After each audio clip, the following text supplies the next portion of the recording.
Hello everyone! We are here for our 10th Interp Training Tuesday and I'm just going to get things started. Hi there.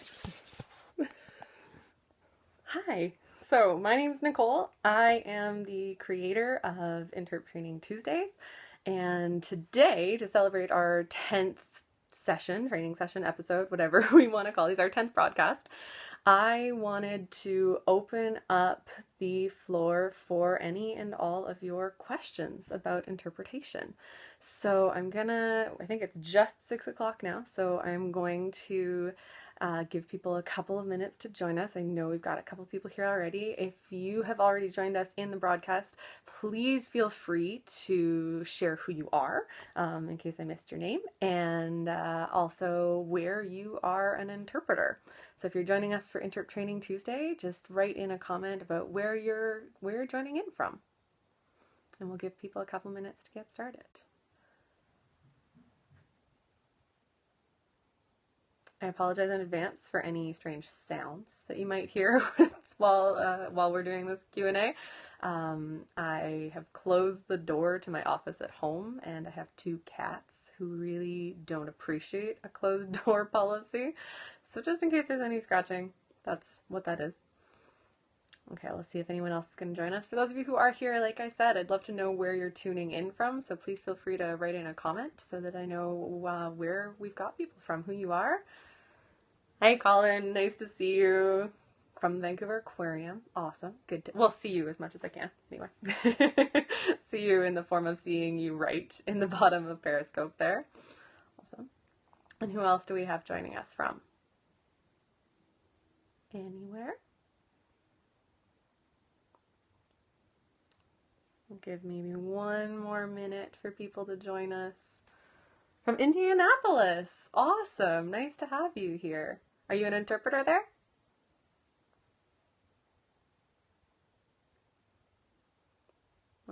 Well, welcome. Maybe you'll learn a little bit. No, that's okay. It's completely okay. You're still welcome to be here. We're going to talk a little bit about some questions that people might have about being an interpreter, any sort of public speaking experience or environmental education or anything like that. So you're welcome to stick around. Anybody is.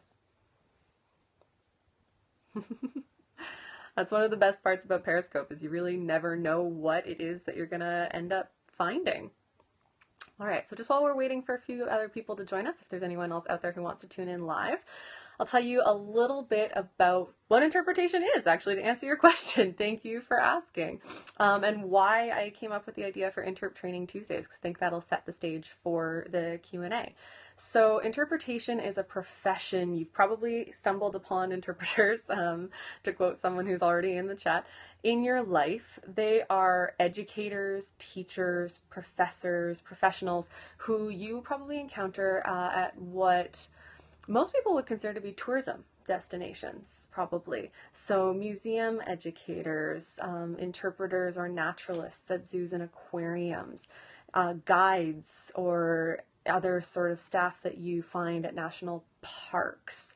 Interpreters can be found really in any natural, cultural, or historic site, and although their jobs may vary depending on where they are interpreting, ultimately I think probably most interpreters see it as one of their ultimate roles is to share the knowledge or share their passion for that site. So it's a little different than language interpreters. Those are what we would consider to be translators who speak another language. Interpreters are the people who speak the language of history or speak the language of science or speak whale or really tree or whatever it is that they're interpreting, blacksmithery. There's probably a better word for that. But there are a lot of different global organizations around interpretation. I am an interpreter in Canada. I belong to and am on the board of Interpretation Canada. So if you are looking to learn a little bit more about interpretation and where you might be able to find interpreters near you, that would be a great resource. There's also the National Association for Interpretation, which is based in the States, but is really sort of a global organization. Interpret Australia, Interpret Europe. I guarantee there are interpreters in every country on this amazing planet of ours. And one of the things that we all have in common in interpretation and for those of you interpreters who are in the chat, feel free to tap that screen and agree with me when I say it, is that finding good, affordable methods of professional development is a challenge for us. Professional development is vital to any career. It's what keeps you not just improving in your job, but staying at a good level in your job. Professional development is one of the things I feel most passionately about in my career. And finding the time and the money to go to conferences and workshops and classes is really, really hard, especially if you work for nonprofits, which a lot of interpreters do, and which I did for a long time. So that's really where the idea for Interp Training Tuesdays came from. And feel free to come in and out as much as you'd like. That's completely okay. So I came up with the idea for Interp Training Tuesdays because I love training and I love chatting about interpretation with the people I've met in various trainings. And I really wanted to give a free resource to other interpreters out there like me who really struggle with finding the time and money to develop themselves. And I thought that not only would you have the resource if you were tuning into Interp Training Tuesdays, like some of you are now, nice to see you, thanks for joining us.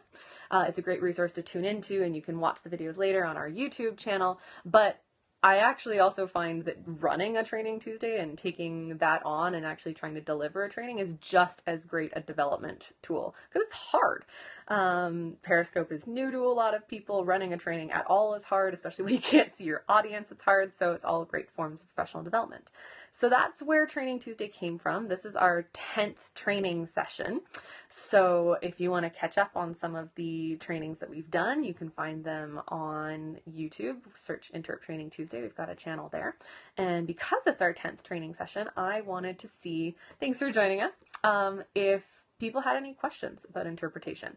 So I am one of a million interpreters around the world. I would consider myself very learned when it comes to interpretation, but I don't think that anyone could ever be an expert on this field. There's so much to know. So I want to put that disclaimer right up at the front. I've done a lot of research in interpretation. I have a lot of contacts with very different perspectives in interpretation, and depending on what questions we delve into in today's training, I would gladly share lots of those different perspectives, including my own, but I do want to put that as a disclaimer. And I want to very briefly share a little bit about my interpretive perspectives and where I'm coming from as an interpreter, because that will absolutely, feed into the questions and answers. So I am, first and foremost, I consider myself to be a natural interpreter, so I interpret nature.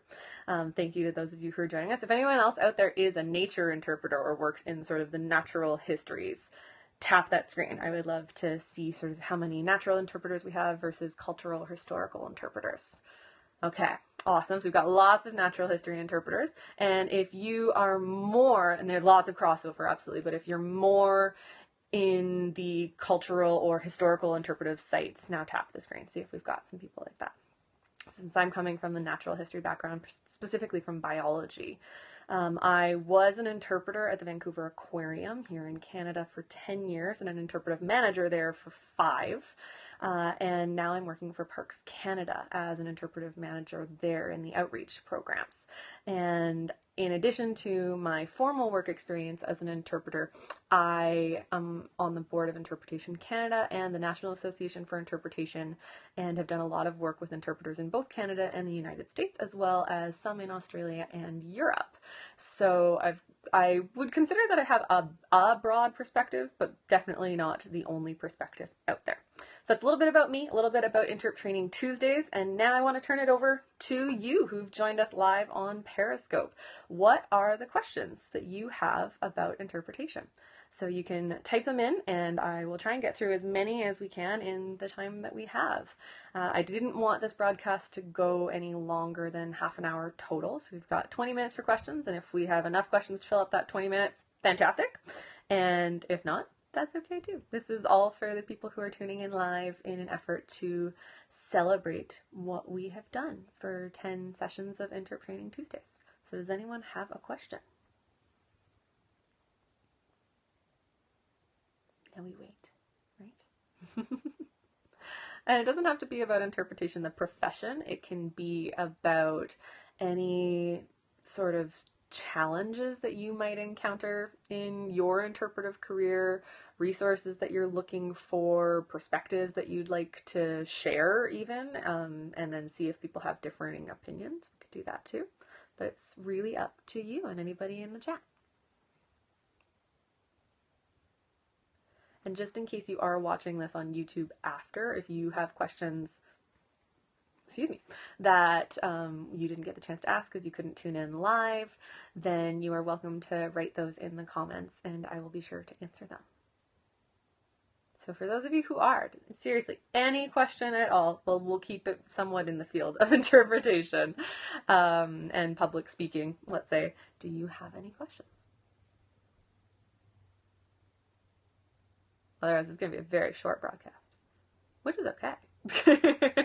But it is really what we're here for.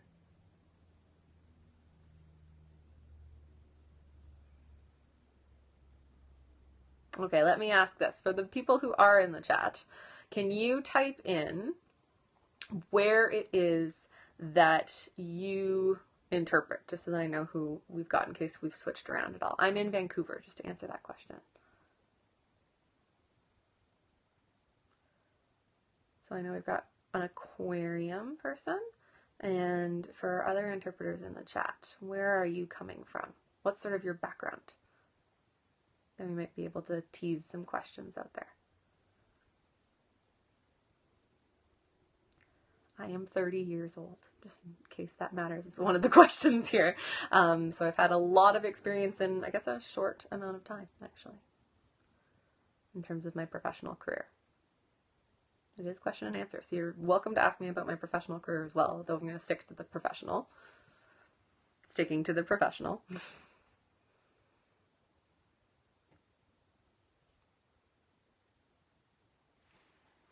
Let's see, so we've got a question from Colin. When you exude passion, what are the best cues from your audience to stop or change direction?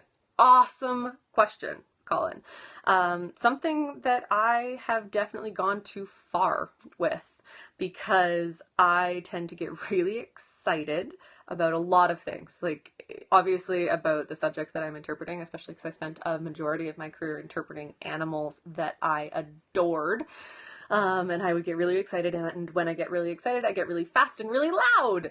And so for me, knowing that those are the things that happen to me when I get passionate and I want to share that passion with people, I look introspectively at myself and look, am I talking too fast? Can I understand myself?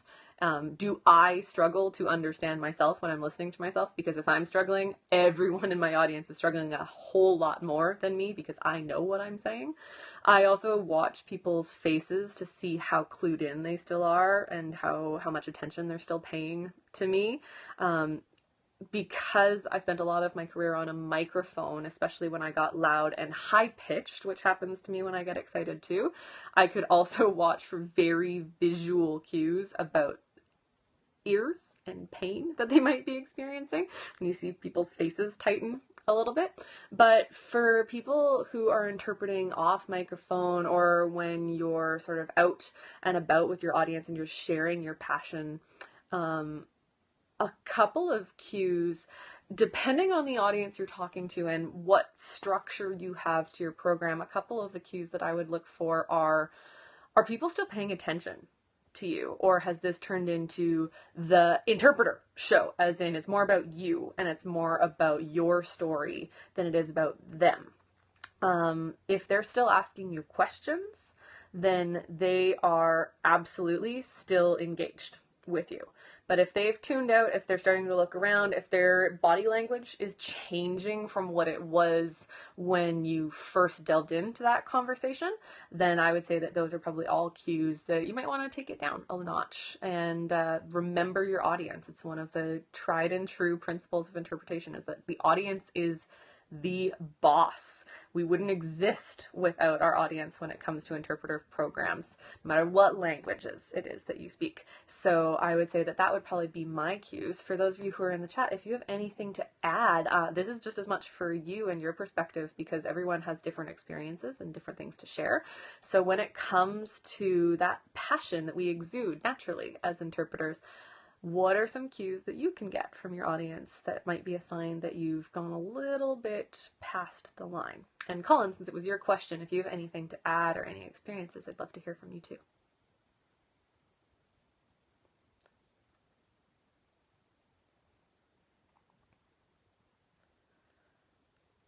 I suppose sort of while we're on the topic about, sharing your passion, one of the things to keep in mind is certainly the diverse perspectives that could come into play when sharing your ideas and what it is that you're passionate about, because people might not always agree with you, so that's something else to look for.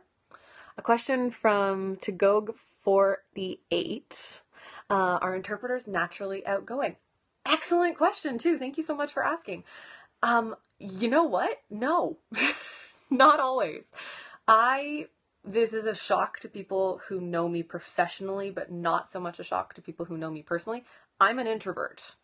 I do really enjoy being around people, but I don't get energized by being around people. It taxes my energy to be around people. It's something I have to work at. It's something I have to work myself up for. And it's something I actually can't do for long periods of time. So I'm an introvert, and the team that I worked with in my previous role at the aquarium, I was working with 27 of the most incredible and talented interpreters that I've ever had the pleasure to meet. And I would say that at least 25% of them, if not more, were introverts. Some of them much more overtly so than I am, because I'm what I consider to be an extroverted introvert. If there's any others of those out there, you can tap the screen. I know a couple of people are definitely in that category where you're good at faking it, ultimately. That's the extroverted part of being an introvert. And it's not that I completely don't enjoy, I suppose. That's not really where. It's not that I don't enjoy being around people. I just don't get the energy from them. If you're saying you're a massive introvert, but opposite, kind of the opposite, when you're excited, that comes out, and that's fantastic. You might be an introverted extrovert, maybe.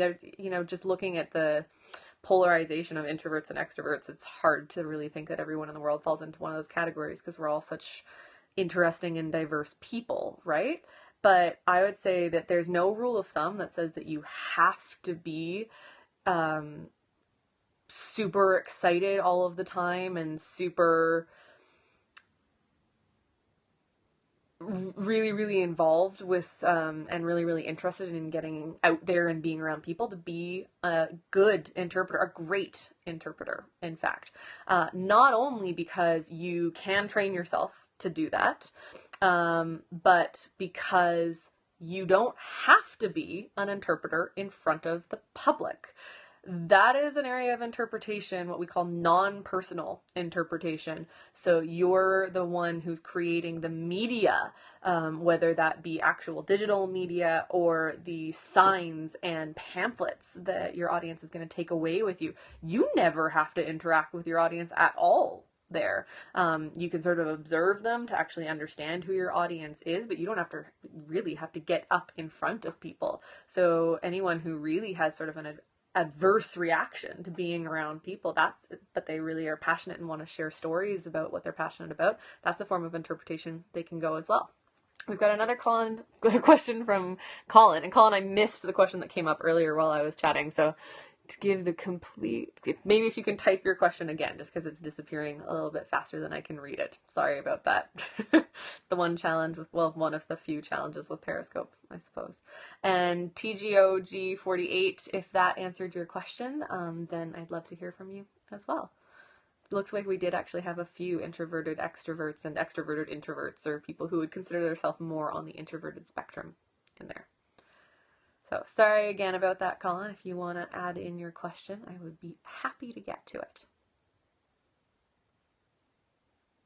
Give you a chance to type.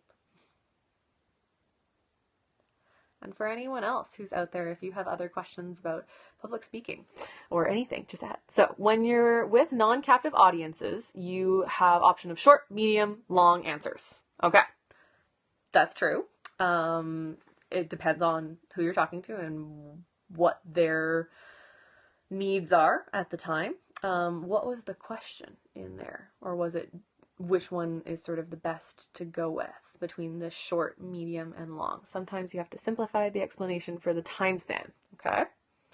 That's true. So depending on your audience needs, when they ask you a question, they might have a short, medium, or long time to spend with you. You might also only have a short, medium, or long time. The number of times that I was stopped on the way to the bathroom for a question happens a lot. Okay, so the question is, comment on giving your audience too much when it comes to that information. It's going to seem like a bit of a cop-out answer on my part, and I don't mean it to be, because we'll dig into it a little bit more, but ultimately everything comes down to reading your audience.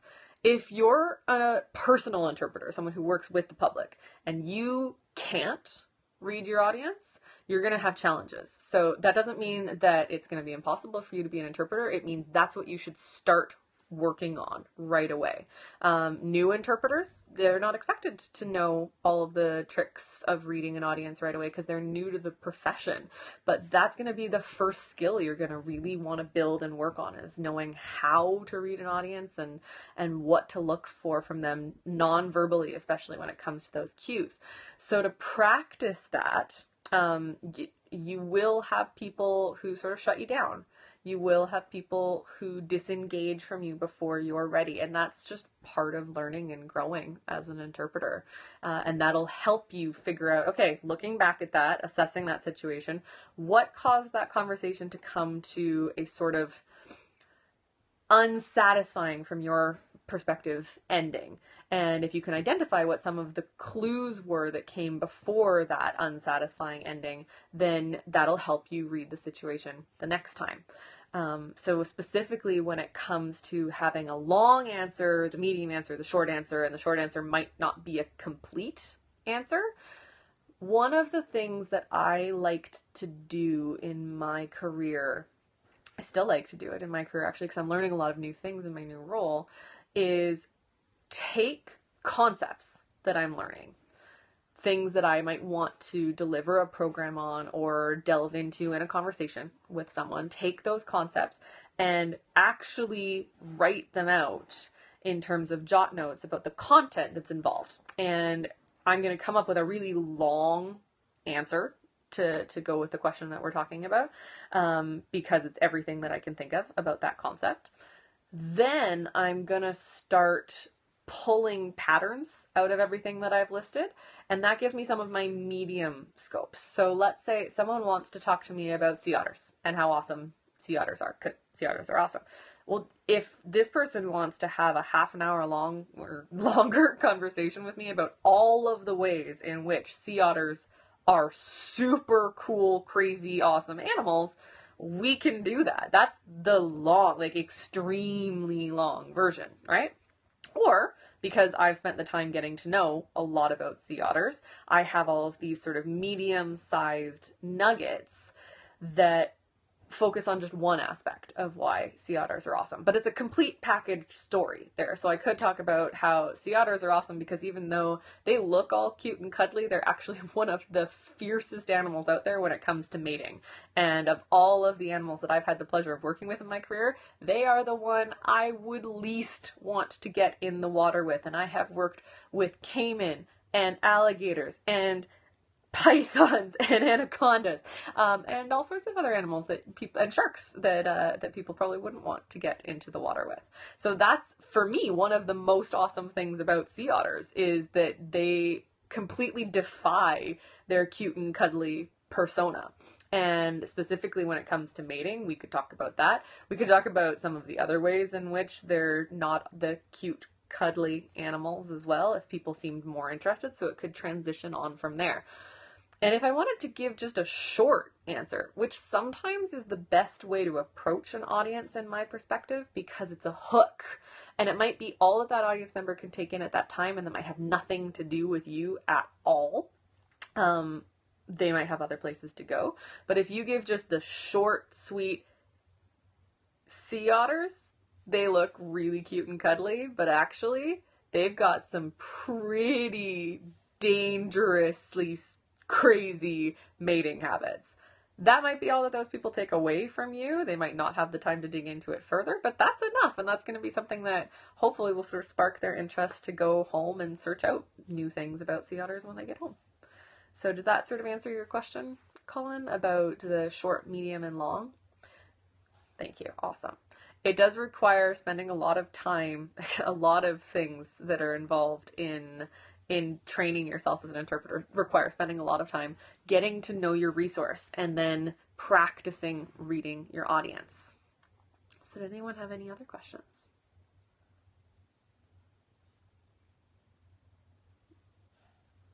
I think we probably have time for one more. And if this is something that you would like to continue, if people are interested in doing these Q&As again, then please leave me a note. You can tweet at me. It's the same handle at NickFCan. You can comment on this link on the YouTube video, and maybe there's a way that we could even get some questions sort of ahead of time in case people aren't able to tune in live. Yeah, the time does go fast. To answer your question, what languages do I speak English and I speak French, although I'm horribly out of practice with my French, but I do speak it. There's just not a lot of opportunities to practice it in Vancouver, actually. But you don't have to speak other languages in order to be an interpreter. Though it does help if you work at a facility where people are visiting from lots of different places. I'd like to learn to speak other languages because there are a lot of other languages that are highly and heavily represented in Vancouver that I think would improve myself as an interpreter. So always looking for that self-improvement. Any other questions?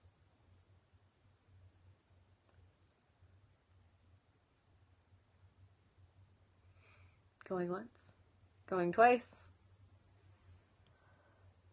Oh, good question. It's a question sort of about the local area that I interpret. The question was, are there any First Nations tribes in the area or bands? Absolutely. I haven't done a lot of work with the various First Nations that we have in British Columbia. I certainly look forward to any opportunities I have to work with them in the future in my career. But the British Columbia province of Canada, I believe, has over 200, if not over 300 distinct First Nation groups or bands. It's almost a third of all of Canada's First Nations are found in British Columbia. So it's an incredible number of people and histories and cultures that we need to be respectful of. And I think that is about all we have time for today. So thank you very much, everyone, for joining us. I saw one last question come in there about what is interpretation. Thank you very much. Thank you very much for asking the question. I actually addressed that at the very beginning of this video, but very briefly to sum it up, because it sort of does add a nice little end to this. Interpretation is, no, that's okay. I completely understand you running late, and then thank you for joining us at all. Interpretation is a career, it's a profession that is found all around the world, frequently in what a lot of people would consider to be tourism sites. So in parks, in historic sites, in zoos, aquariums, in museums, galleries, interpreters are the people who share their passion with you. And they may be professional interpreters like myself, but they also may be people who are just really passionate about a subject. And if they are able to share that passion with you and spark that passion in you, then I would certainly consider them to be an interpreter. And this training series, Interp Training Tuesdays, where you can find more videos like this, not all the Q&As, but more trainings on the principles and practices of interpretation, can be found on YouTube if you search for Interp Training Tuesday. Thanks everyone very much for joining me today, and hopefully I will see you again next Tuesday for another Interp Training Tuesday. Have a good day.